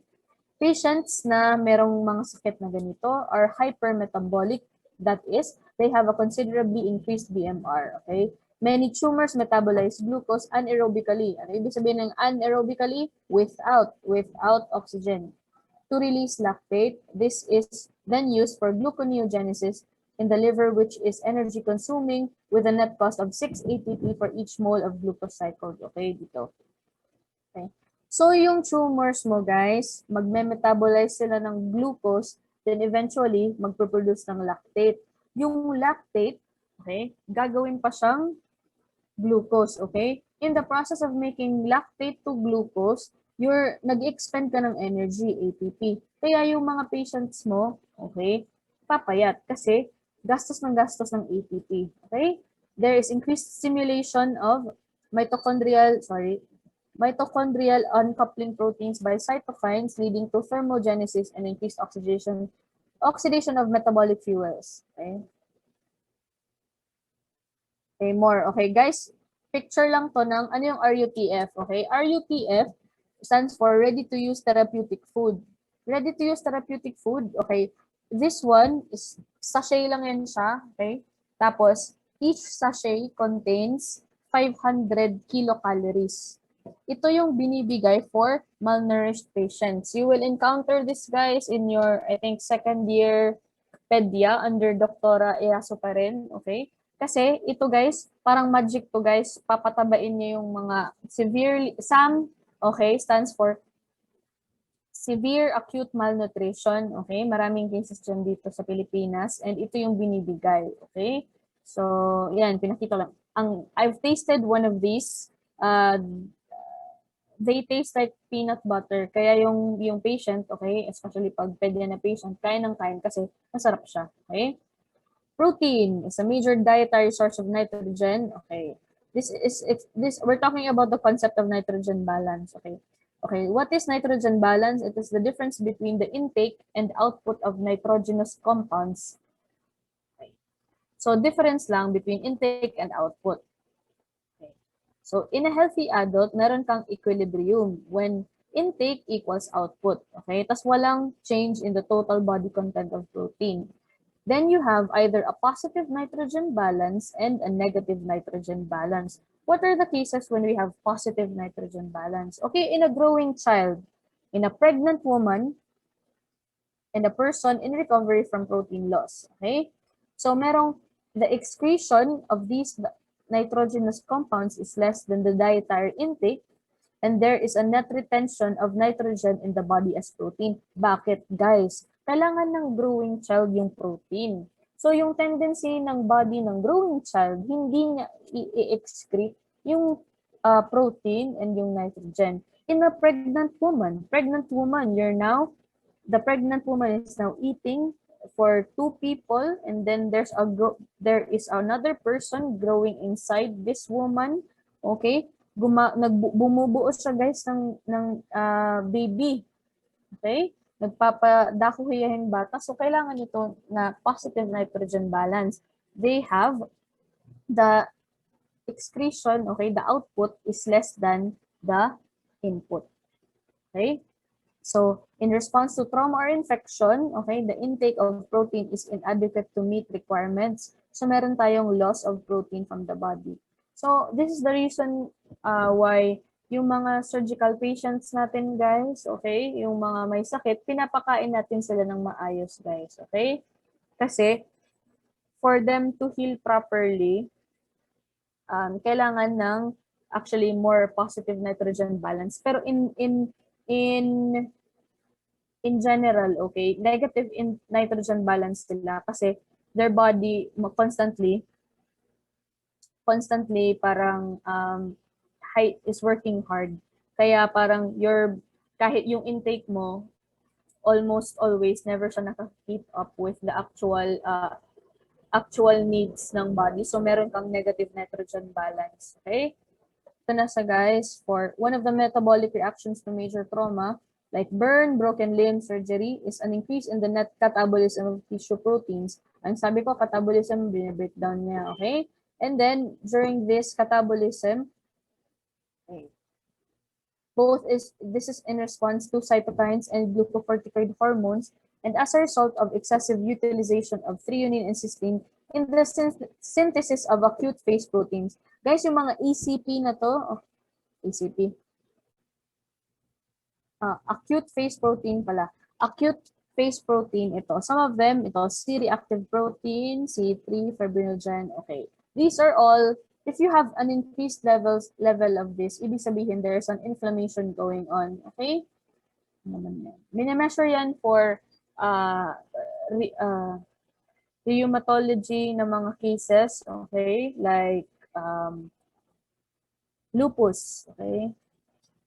So, prolonged bed rest. Guys, you'd think na yung mga bedridden natin na patients, andyan lang naman sila, wala silang ginagawa. Actually, guys, meron silang loss of protein kasi hindi nila ni-use yung muscles. So, yung muscles nila nag-atrophy or nag-wasting. Okay? Ito na guys, ito medyo last. Amino acids can be divided into two groups. Di ba sabi natin, hindi, wala pa pala. Essential and non-essential. Okay guys? Ito, table from your book, taken from chapter 27. Okay? Nutritionally essential and nutritionally non-essential. Guys, meron akong mnemonic for that. Okay? Essential amino acids. Okay? Private Tim Hall always argues, never tires. Okay? Private Tim Hall kasi PVT, ano yan? Phenylalanine, V, valine, T, threonine. Tim Hall, T na naman, tryptophan. Tapos H, histidine, arginine, A, L, leucine, and then lysine. Bakit always argues, never tires? Okay? Always argues kasi the A dyan is always arginine. Ang dami kasing meron kasing ibang amino acids starting with A. Oh, meron tayong alanine, asparagine, and aspartate. But they are not essential, okay? Only arginine is essential. But actually, it says here in your book, oh, medyo bago lang to siya, actually. Nasabi niya, semi-essential na lang daw yung arginine. Hindi na siya essential. Okay? Kaya may star ako dyan. Never tires. Bakit never tires? Kasi dalawa yung T mo. Okay? Meron kasing tyrosine na letter T. Okay? Sinasabi lang dito, yung T mo sa private Tim Hall na essential amino acids, they are never tyrosine, okay? So, kasi, threonine plus tryptophan, okay? Meron tayong 9 essential or indispensable amino acids. They cannot be synthesized in the body, okay? Kaya sila tinawag na essential, okay? Then, if one of these is lacking or inadequate, regardless of the total intake of protein, it will not be possible to maintain nitrogen balance since there will not be enough of that amino acid for protein synthesis. Okay. So guys, medyo, part 2 na tayo. Okay, konti na lang to. Okay. Free radicals. Okay, free radicals. What are free radicals? They are self-perpetuating chain reactions. They are highly reactive molecular species with an unpaired electron. Ito guys, ito yung, for example, oxygen. This is your normal oxygen. It has 1, 2, 3, 4. 4 pairs of electrons, okay? Kapag meron kang oxygen-free radical, it has 3 pairs of electrons of, 3 paired electrons, 3 pairs of electrons, then meron kang isa na unpaired, okay? They persist only, these free radicals persist only for a very short time, okay, fraction of a second, before they collide with another molecule and either abstract or donate an electron in order to achieve stability. Okay, ganito kasi yan guys, yung healthy atoms mo, for example, meron silang pair. Yung free radical mo, awanon kasi tiya, nag-uusa-usa lang kasi tiya, may daniya usa nga waray kuno padis. Kaya ginihimo, nangunguwahiya. Either mangunguha niya or ihahatag niya po siya. Pero most likely guys, nangunguha ito niya. Okay? So in so doing, they generate a new radical from the molecule with which they collided. Kasi of course, ito for example, yung free radical na to, pag kunin niya dito yung isang electron, itong previously healthy atom, siya na yung bagong free radical. Okay? Main way in which the free radical can be quenched is, so terminating this chain reaction is if meron kang 2 radicals that react together or when the unpaired electrons can become paired in one or other of the parent molecules. So, parang if mawawala lang yung radical if 2 radicals will react together. Okay? And yung isa is unpaired electron magiging paired with magiging pair siya with yung nandyan, yung existing na electron. Okay? There is this is a rare occurrence, okay, yung pag-quench nito because of the very short half-life of an individual radical and the very low concentrations of radicals in tissues. Kasi guys, mabilis, hindi naglalast yung radicals for so long kasi with a fraction of a second lang, di ba, meron na siyang mahanap na pwedeng pagkunan ng ipipang pair dun sa unpaired electron niya. Most damaging radicals in biological systems are oxygen radicals. Ito na yan siya, guys. Also called reactive oxygen species. Okay, superoxide. Ito yan. Basta may makita kayong dot, guys. Okay, ibig sabihin yan, radical yan siya. Hydroxyl radical, OH. Then ito, meron siyang unpaired. Per hydroxyl radical. Okay, ayan. Merong unpaired electron. Tissue damage caused by oxygen radicals is often called oxidative damage. Okay? Factors that protect against oxygen radical damage are known as antioxidants. Di ba may antioxidant? Vitamin C, vitamin E, okay? Radical damage to unsaturated fatty acids in cell membranes and plasma lipoproteins leads to the formation of lipid peroxides, then highly reactive dialdehydes that can chemically modify proteins and nucleic acid bases. Okay, guys, look at this diagram. So, ito siya, guys. Okay, yung apoprotein mo dun sa LDL, this is your LDL. Okay, and then yung lipid mo dyan, okay, nakikipag-react dyan yung free radical. Okay, and then, pag makita na kasi siya ng katawan, yung free radical na yan, maka-form siya ng dialdehyde. Ngayon, pag meron kang dialdehyde, guys, pwede siyang ito. It can modify yung protein na existing dyan sa cell membrane mo. Okay? Then when it acts there, an antibody can recognize it. Uy, this is not what the normal protein looks like. So itatag ng antibody at yan siya as something na foreign. Okay? So it will then incite an inflammatory reaction. Okay? And also your dialdehyde, it can react with your DNA. Okay? So ito yan siya, guys. Yung creation lang naman to of yung radicals. Okay? Then eventually, hindi lang siya kanina yung mga sinabi ko. Okay? Oxidative injury affects DNA, RNA, proteins, and lipids. Okay? So this one. Bakit siya delikado? Kasi radical damage to DNA in germline cells in ovaries and testes can lead to heritable mutations in somatic cells. Okay? The result may be initiation of cancer. So imagine mo, guys, ito, may free radical ka. Basically, minimess up na yung DNA. Okay. Damage na yung DNA. Ito, guys, another representation. Ito, G, di ba, yung nitrogen base natin, G is always paired with C sa DNA. Okay? And then, let's say na yung G, okay, it encountered oxidative damage. So, yan, yung pula na yan, is naging radical na siya. Okay? Tapos, yung mangyayari, pag i-replicate mo yung DNA na to, okay, ito, radicalized din siya, guys. Okay? Tapos later on, pag i-replicate mo siya ulit, okay, yung isa, A pa rin na base, pero kasi, pag i-replicate mo to, GC dapat, di ba? Pag i-replicate mo, yung i-prepare sa kanya, imbes na C, yung pinair now is A. And then, ito, sira na kasi ito siya na DNA strand, okay? Wala naman kasing A na ma-prepare sa G, okay? Pero ito later, ito siya nasira na DNA strand. Pag i-replicate mo pa siya, okay? Ito, nabago na siya, mutation na siya. Kasi A, tapos ang i-prepare is T, okay? Which is not your original DNA. Diba? GC, pagdating dito sa bagong cells, TA na siya.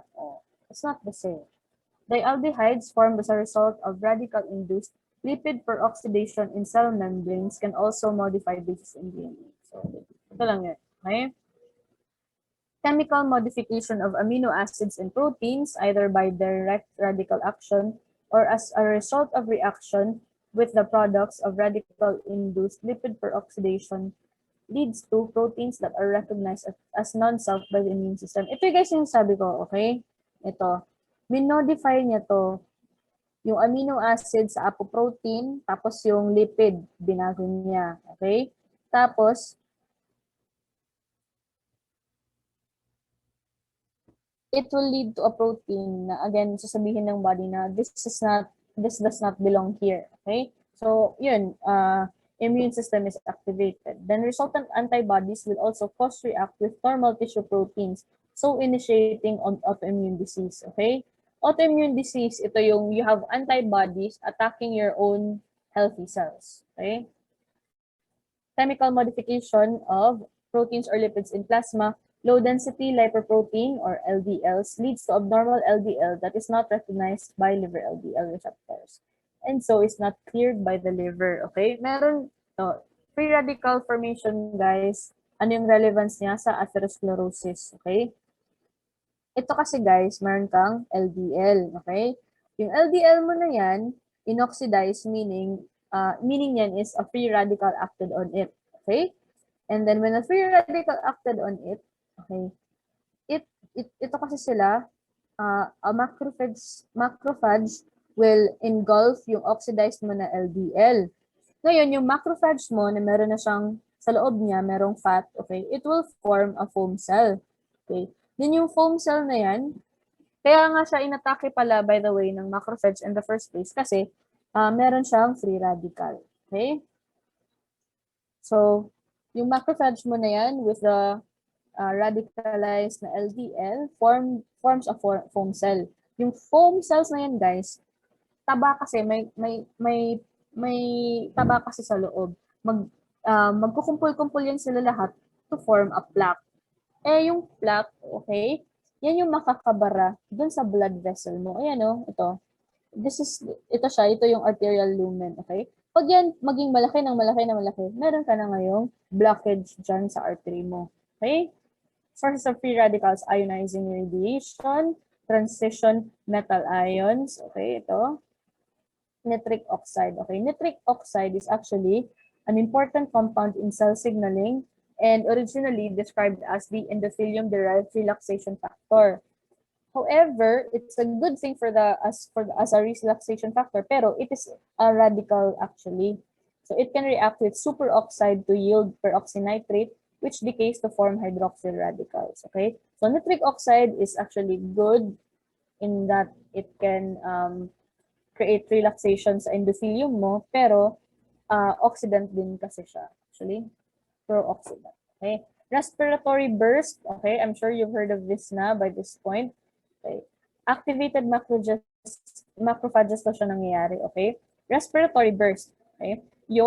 This is how you destroy the bacteria kasi it uses NADPH oxidase. Okay? Oxygen, and then when acted upon by NADPH oxidase, okay, gagawing free radical yung oxygen. Ngayon, yung free radical na oxygen na yan is used to attack yung bacterium kasi gagawin yung unstable yung cell membrane ng bacterium nyo. Kaya namamatay yung bacterium kasi pag maging unstable na yung cell membrane, mas mabilis siyang masisira yung cell membrane. So, imagine parang na-tear off yung cell membrane ng bacteria.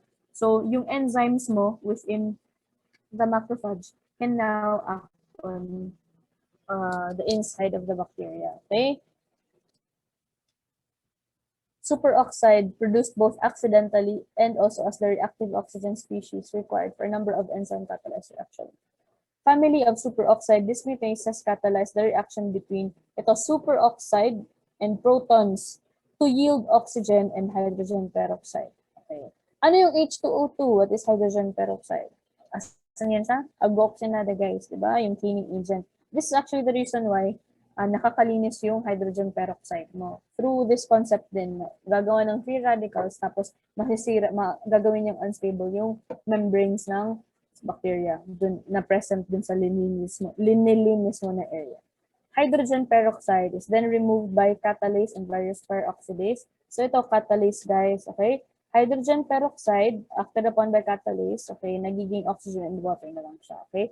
Most enzymes that require superoxide are contained in the peroxisomes. Okay, together with ito yung mga enzymes ito, catalase, superoxide dismutase, peroxidases. Guys, yung peroxisomes, these are your organelles in your cell, di ba? Where there is degradation of waste products. Okay, so yan siya, peroxisomes. Yung peroxisomes mo, sa loob niyan, meron pa yan siyang catalase. Okay. Peroxides that are formed by radical damage to lipids in membranes and plasma lipoproteins are reduced to hydroxy fatty acids by glutathione peroxidase. Ito siya, glutathione peroxidase. Selenium-dependent enzyme, okay? Because for this to happen, it needs selenium, okay? Tapos gagamit siya ng glutathione. Okay? So ito, hydrogen peroxide acts with reduced glutathione. Okay? Then it will release water. Tapos ito yung oxidized mo na glutathione. Yung oxidized mo na glutathione, gagawin siyang, i-reduce siya ulit gamit yung NADPH. Okay? And ito, yung FAD mo. Glutathione reductase yung enzyme for that. Okay? Lipid peroxides are also reduced to fatty acids by reaction with vitamin E. Ito yung pinakita ko yesterday, ba? PUFA or polyunsaturated fatty acid. Tapos meron siyang radical na ngayon. Okay? In the presence of tocopherol radical. Tocopherol or vitamin E. Okay? Your vitamin E will take away the free radical. Okay? So now, your PUFA is now without the radical. Okay? Tapos yung toco mo, yun na yung, sana yung may free radical ngayon. Okay? In the presence of ascorbic acid or vitamin C, okay? Yung toco na merong free radical, okay, magiging normal na ulit. Okay? Resultant, okay. Ito lang naman yung i-describe niya yung ascorbic acid na bale mawawala na ulit yung free radical niya din. Okay? Kasi kinuha nga niya from vitamin E. Okay. This is just your other antioxidants. Ascorbate, uric acid, and polyphenols. Okay? Ubiquinone and carotenes. Okay? Lipid-soluble radical trapping antioxidants. Ubiquinone, ano yan siya guys? Saan yan siya? Okay, yung letter Q. Letter Q. Asan yan siya? Ito, ano to? Electron transport chain. Asan siya dyan? Siya yung UQ. Okay? UQ, ubiquinone, nandyan siya sa cell membrane mo actually. Okay? Capable din siya of getting rid of oxidants. Okay? So this one, it will take away the free radical, guys. And then later on, okay, mawala na yung free radical. Okay? Meron lang tayong, patapos na guys, the antioxidant paradox. Okay? This is the concept that antioxidants can also be pro-oxidants. Okay? Look at this. Merong antioxidant role, pero meron din silang pro-oxidant role. Okay? Tingnan nyo na lang guys. Okay? Okay? Yung table na to. So these pro-oxidant actions require relatively high concentrations of ascorbate which are unlikely to be reached in tissues. Ito yung dinidescribe ito is yung ito. Meron kang vitamin C, tapos yung vitamin C mo, when it comes across oxygen, makakagawa tuloy siya ng superoxide na radical. Okay? Ito daw siya, nangyayari lang to kapag sobrang taas na ng levels mo ng ascorbate, which is actually unlikely to occur naman in your tissues. Okay? Kasi may renal threshold yung ascorbate. Okay? And then, kapag na-reach na yung threshold na yan, okay, your urine, the vitamin C will just be excreted in the urine. Okay. Meron ding beta-carotene. It's a radical trapping antioxidant under the conditions of low partial pressures of oxygen, as in most tissues, anywhere but the lungs. Okay. But in high partial pressures of oxygen, as in the lungs, and especially in high concentrations, beta-carotene is an autocatalytic pro-oxidant and hence can initiate radical damage to lipids and proteins. Okay? Ibig sabihin nito, okay, when beta-carotene acts on tissues na mataas yung oxygen level, such as in the lungs. This is why merong mga trials before na merong increased incidence of death from lung cancer among people given supplements of beta-carotene. Okay? Vitamin E naman acts as an antioxidant by forming a stable radical that persists long enough to undergo metabolism to non-radical products. Okay?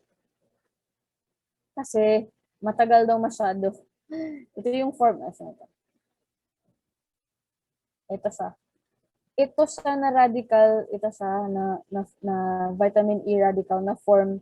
It will exist long enough daw para maka-affect siya instead ng structure sa labas ng cell. Okay? Kaya siya nagiging delikado. Kaya antioxidant siya, but later on, pwede siyang maging pro-oxidant. Okay? The radical also persists long enough to penetrate deeper into the lipoprotein, causing further radical damage rather than interacting with the water-soluble antioxidant at the surface of the lipoprotein. So meron na siyang danger if the vitamin E radical comes into contact with a lipoprotein first, then vitamin C, okay, tsaka niya ma-perpetuate yung free radical na reactions. Okay? Nitric oxide, again, diba it's important in cell signaling, okay? It is likely that high concentrations of antioxidants may quench the signaling radicals, okay? Kasi nitric oxide nitric oxide is supposed to signal the death of a cell. Now, but then, if you have nitric oxide, it will eradicate the signals tuloy, okay? So that yung cell na dapat nang patayin, hindi na napapatay, okay? Increasing rather than decreasing the risk of cancer development, okay? Because the cells that you were supposed to kill, okay, they stay longer, okay?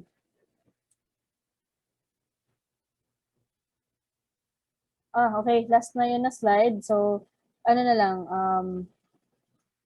notes on biochemistry lang or a few mga advice, ganyan. Konti na lang, okay? So, biochemistry, guys, it is just as important as every other subject.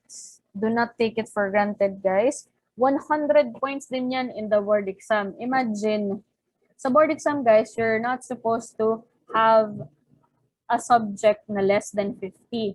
Kahit yung total average mo, let's say, is mga 75, pero one of them is actually less than 50, hindi ka papasa ng board exam.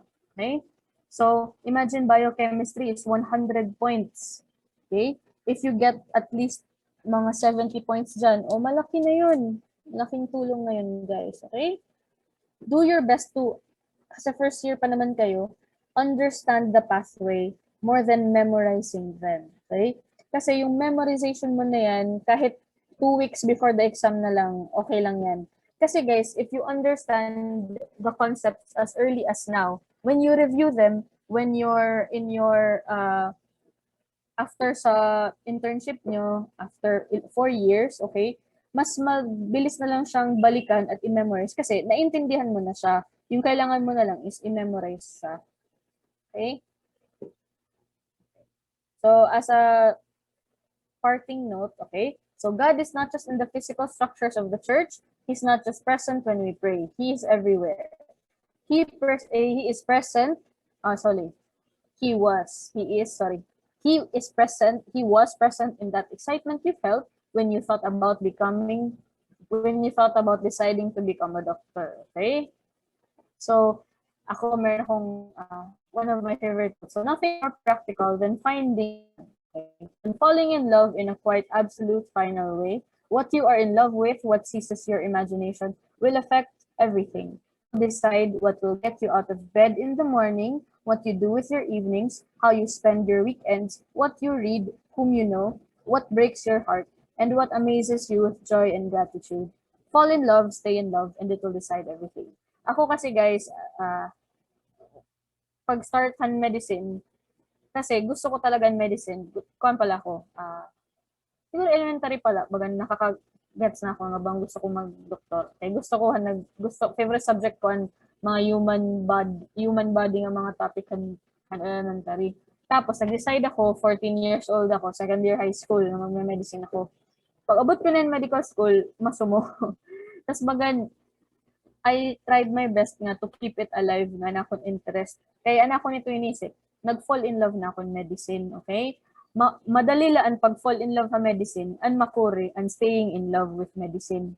Okay? So, ito iyo pag-desisyon, guys. Okay? It iyo pagka-doktor. Ako, makakasiring ako, anakon hibaro ka medicine, anakon Naging doktor ako diri tungod kay nagustuhan ko hiya. Naging doktor ako kay maski nagpre-prepare ako ng exam, maski pwede kadto maglinaag, maski pwede ako mag-Facebook, maski pwede ako mag-Netflix, anak yung buhat, nagbasa ako. Okay? Diri nga nasa ring ako pinaka-diligent nga tanan diri, pero nga tanan nga dito magsa-sacrifice ka talaga, okay?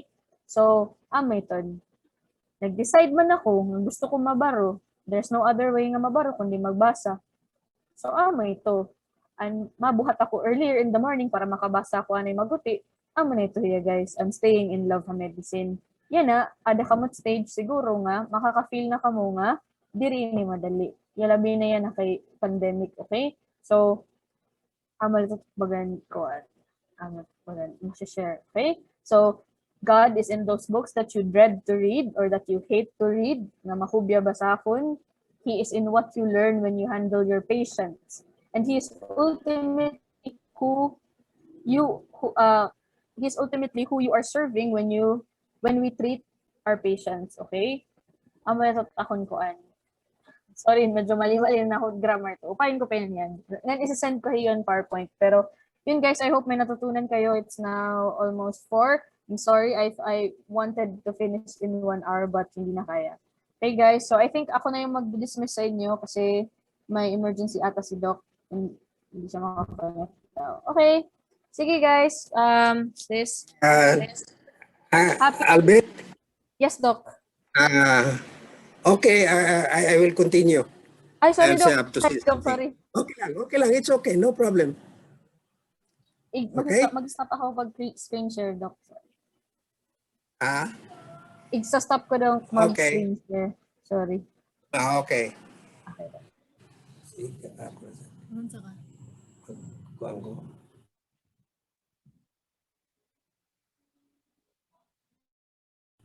Okay lang. It's loading. Okay, pwede na ka mag-talk. Okay, class. You have heard Dr. Akahukom. She had a very comprehensive lecture on you. No? And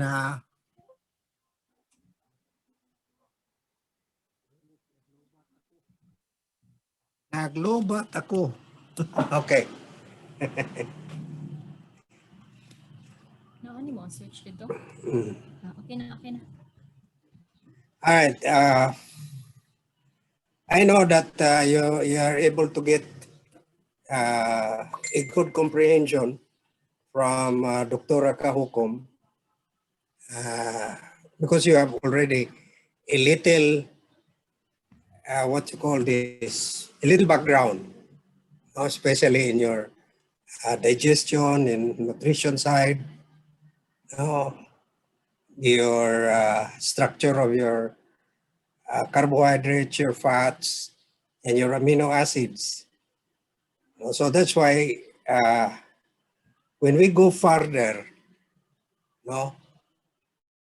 we give you the basic, and the basic one is for structures and function muna. And now you're into metabolism. In metabolism, we are always trying to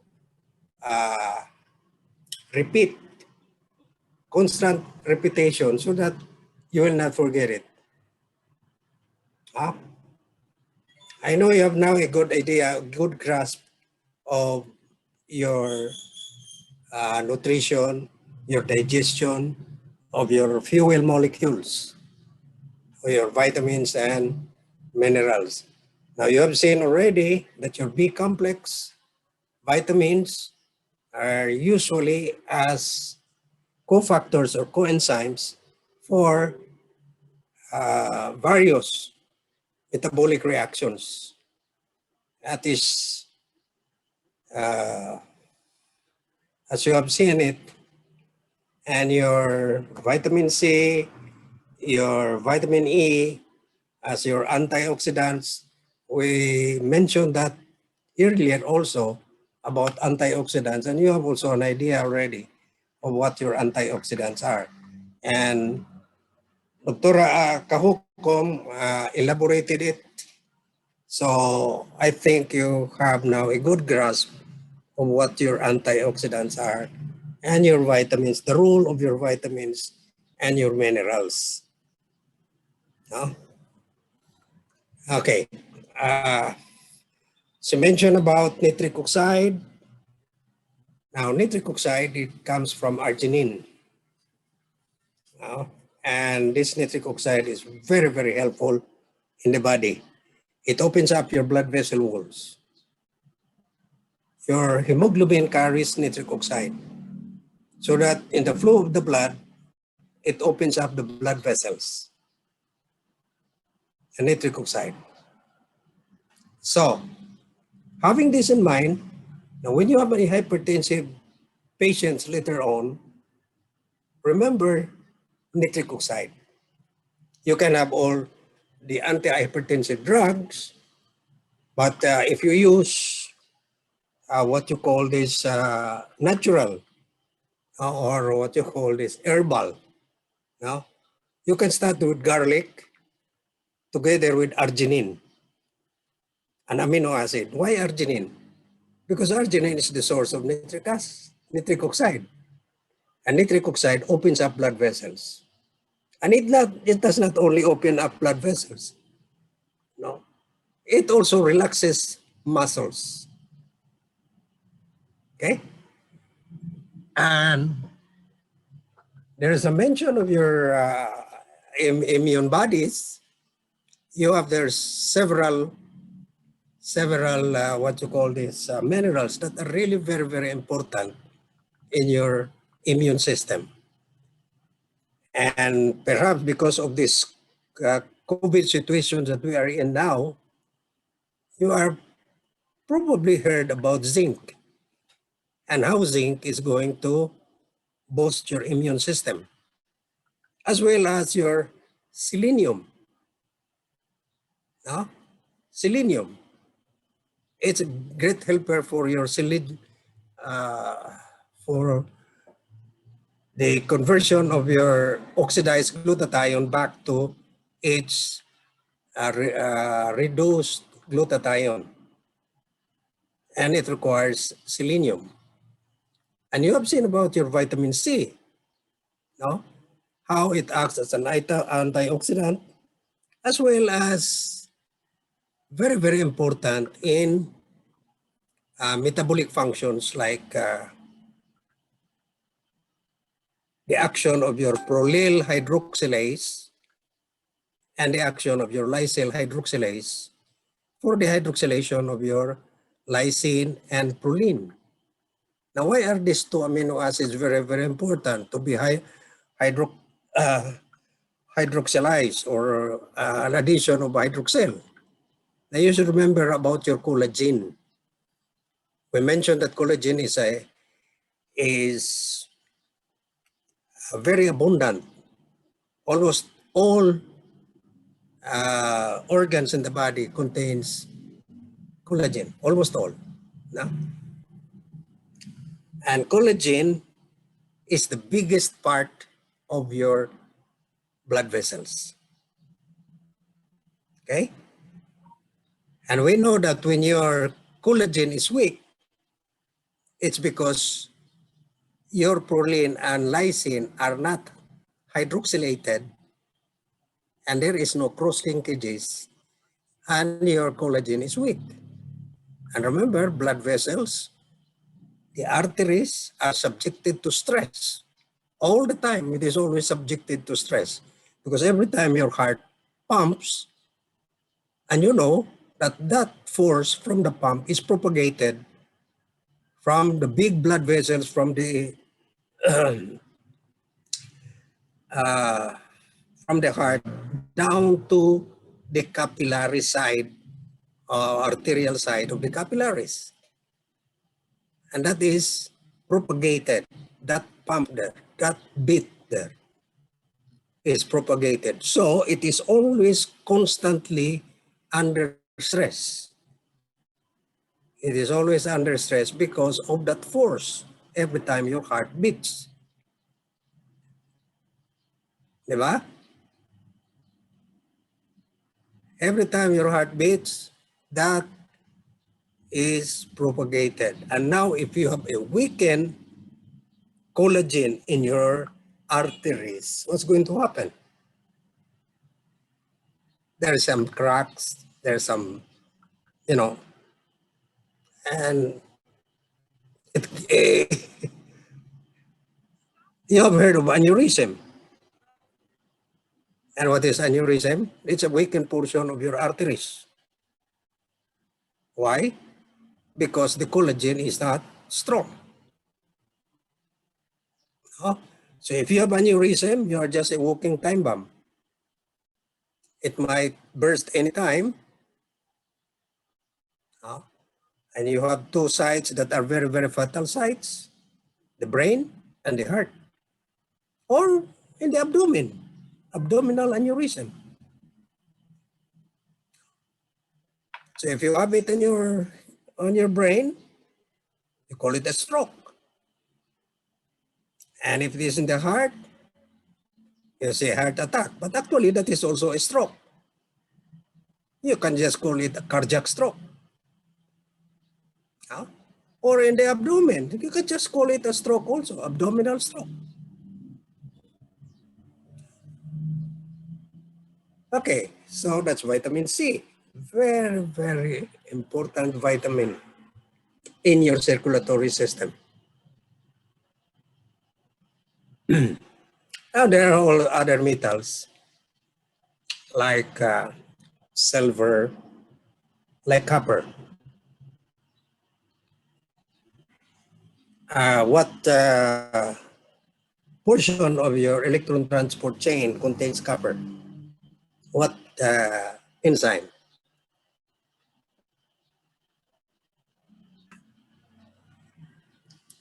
You remember your Warburg's enzyme? Where is the Warburg's enzyme? That's the last enzyme of your electron transport chain.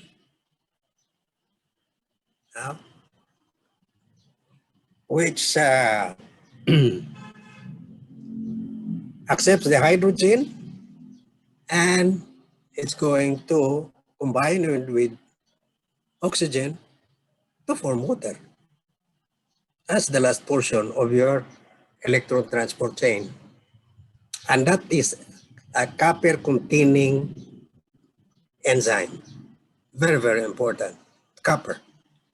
But it does not mean that you have to take in a large amount of copper, just enough. Copper also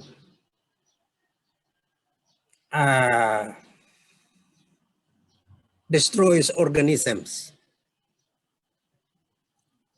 We used to have before copper cooking utensils. Copper cooking utensils. We don't have it anymore.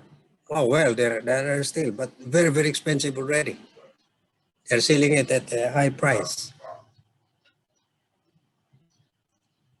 And the storage also of water is a copper container. So because copper destroys microorganisms. Okay? That's the reason why you have mask with copper mask.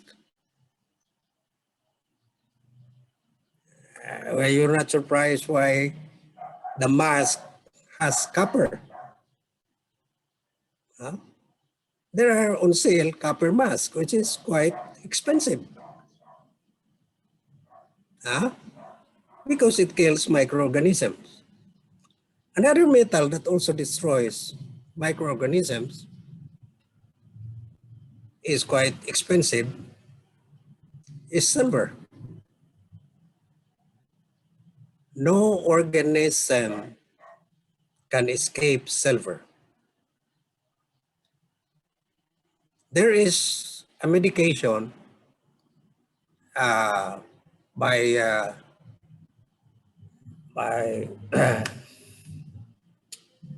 some those practicing integrative medicine. They have what we call colloidal silver. Colloidal silver.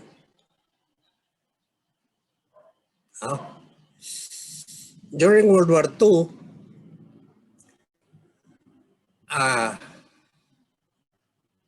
the Americans have an antibacterial. These are the sulfas, the sulfonamides, sulfadiazole, sulfadiazine, sulfametazole. There are so many sulfas. The Russians do not have any of this. What do they have?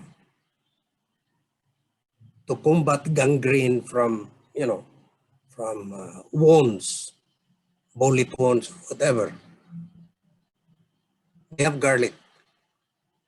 They have garlic powder. Now, garlic powder is very, very good. You can call it an antibiotic because it can kill a microorganism. They use it. And colloidal silver. The Russians have colloidal silver. And it is, as you go on into medicine, there are so many things now that they have seen. They have seen so many that our forefathers who had been using before a long, long time ago. There were no antibiotics before. This garlic is very, very good for hypertension. Very, very good. Because most of the antihypertensive drugs have side effects. Affects the liver, affects the kidney, affects your sexual apparatus.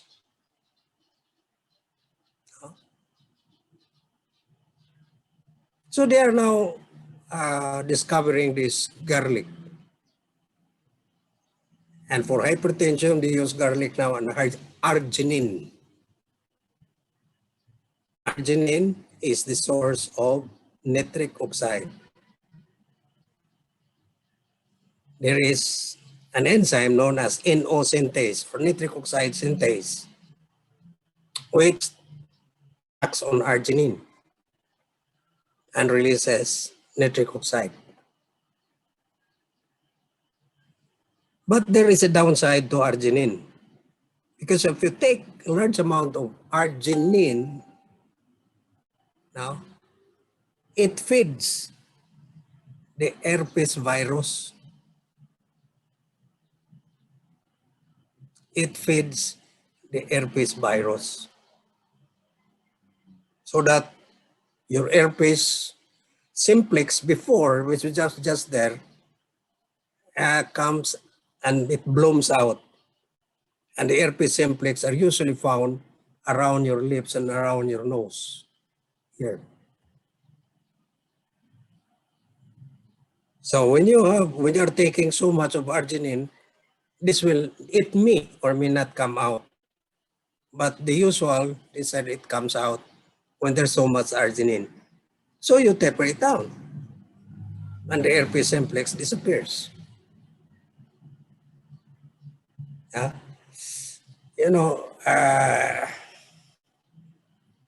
There's so many things that we have learned in this pandemic. You have learned so many things here. Now, what have you learned during pandemic?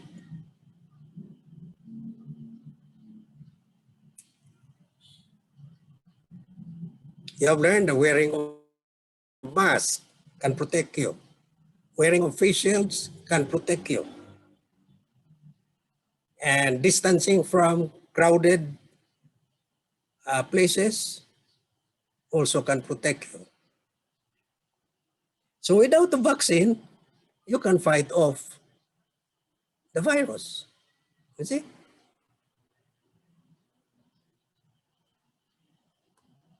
Now, some of my friends says, during this pandemic, because my friends who are of my age, we are forbidden to go out And they call me, what's happening? I am not doing anything. I am here in the house. I am not eating too much. And I develop hypertension. How is this explained? I develop hypertension.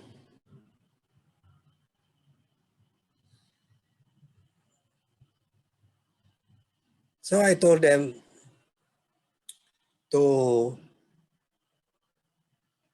exercise slowly. No? Just exercise. Maybe about 10 minutes a day for a week. Then increase it to 15 minutes the next week, and so on. That will bring down your hypertension. And they were not hypertensive before. But during the pandemic and during this it's already 1 year. Almost 1 year. That they were confined. And they developed hypertension.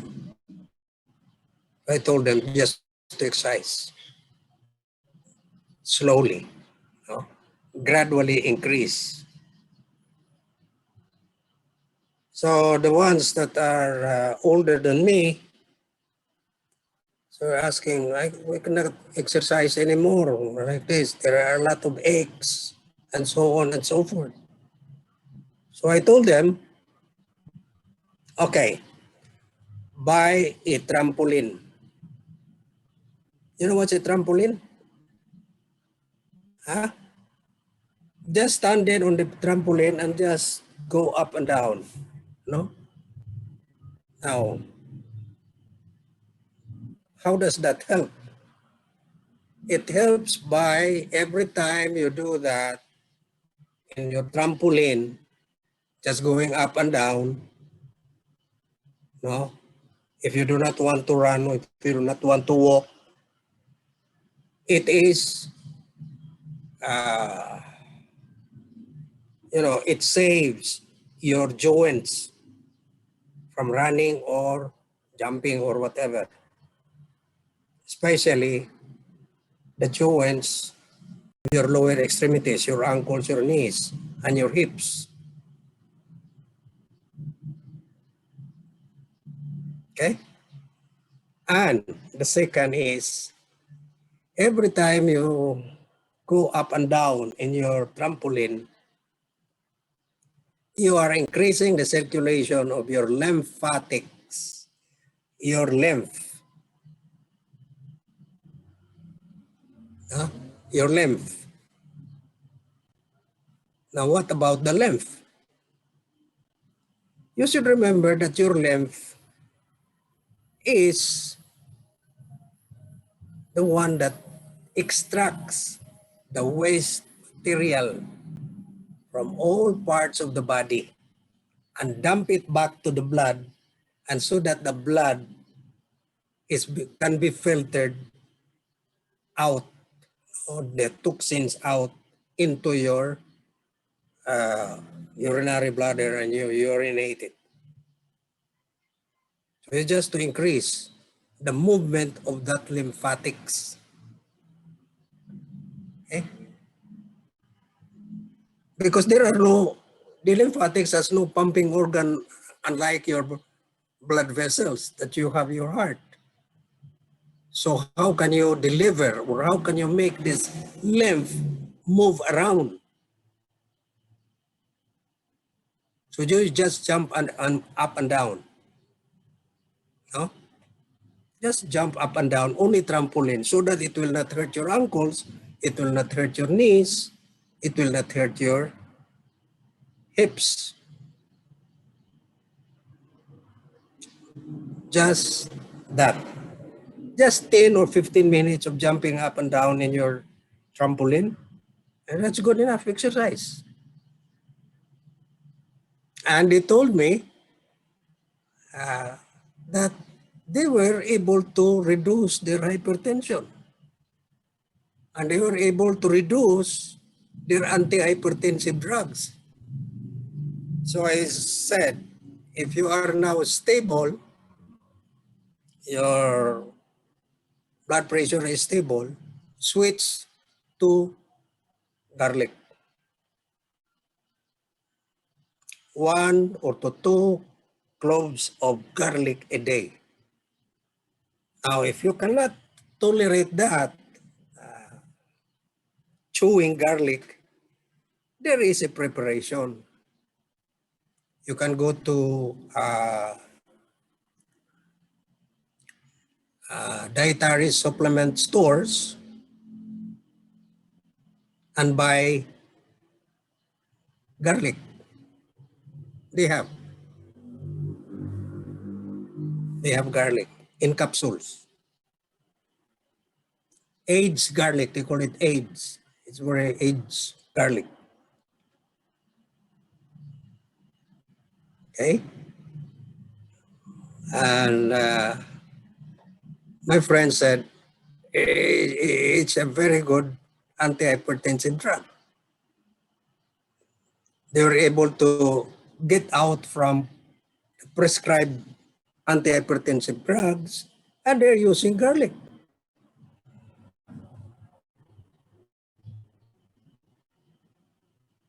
Well, onions also has that property, but not as much as garlic.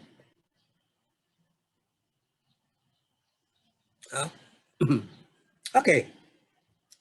What else during this pandemic?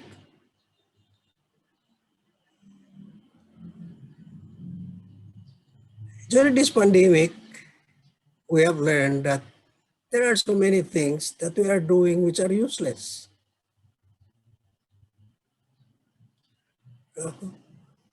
Just going out because you want, why are you curtailing my freedom to go out?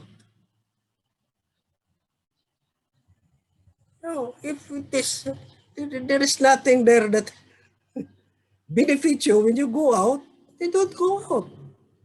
Just stay at home, exercise at home, eat nutritious food.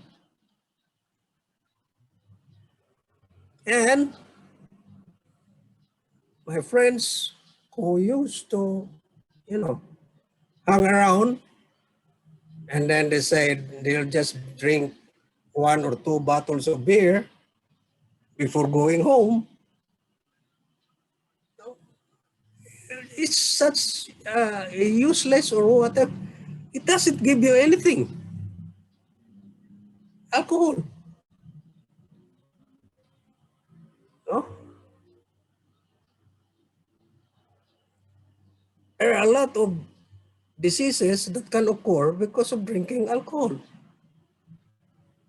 And these are diseases that could have been prevented if you do not drink alcohol. Diba? Preventable diseases. There are those who say, I will die because I cannot drink. Well, just go and die. Just don't take alcohol anymore. Oh. Okay. I just butt in because I know the lecture of Dr. Kahukum is very, very comprehensive. It touches everything there. Touches everything.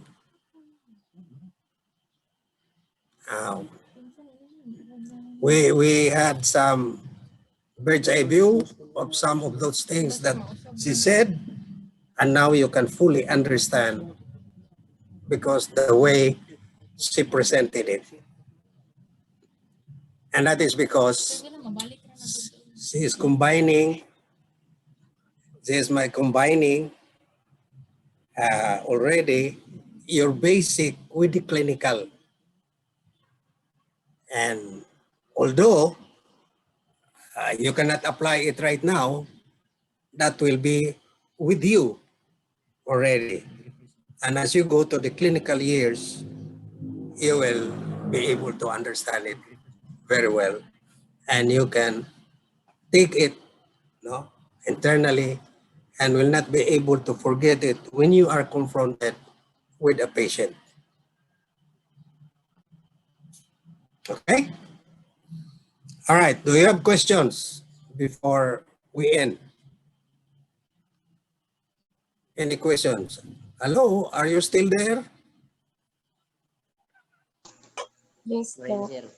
Yes, Ah, Doc. ada pa mo? Yes, Ada Doc. pa mo? Okay, so questions, do you have?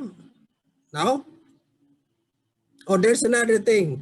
I forgot to mention this. There was a mention of magnesium. No? Now, magnesium is known as the mineral known as the best relaxant. It is the best relaxant. It relaxes spastic muscles, whether it is also a blood vessel or skeletal muscles, and even your intestine. That's why magnesium sulfate is a laxative. You are going to take magnesium sulfate, and then that is to clean your bowels. It's a great relaxant, magnesium. Those people, especially the elderly, who suffer pains, cramps. Now, when they wake up, we have cramps, or they are awakened in their sleep by cramps. Now, one way to do this is take magnesium. There are magnesium tablets that can be taken. And they are even selling now what you call magnesium oil, which to help arthritis, because it really relaxes tight muscles, tight joints. Magnesium. So what do you have? Magnesium, zinc, copper, silver. Yeah. There are still so many things that you will soon discover. This was not taught during my time. But folk medicine, they're using it, but they do not know how it works. But it really works. They do not know the mechanism. So that's folk medicine. Like folk medicine, like when you have diarrhea, you will just take guava leaves, make a decoction out of it, and you drink it. And diarrhea is gone. There was an epidemic of dysentery before, and it was helped by guava leaves. You see? Now they have known that why guava leaves is very, very effective. It's because it contains a large amount of tannins. You know what are tannins? No? When you make leather for your leather shoes or your leather bags, this leather comes from a factory known as tannery. No? They come from tannery. Now, this tanneries employs tannin. Okay? From the skin of animals, they add tannin to it. And it comes out leather. Yeah? So that's it. That's tannin. There's a large amount of tannin from guava leaves. or any other trees that contains tannin can be used to treat diarrhea.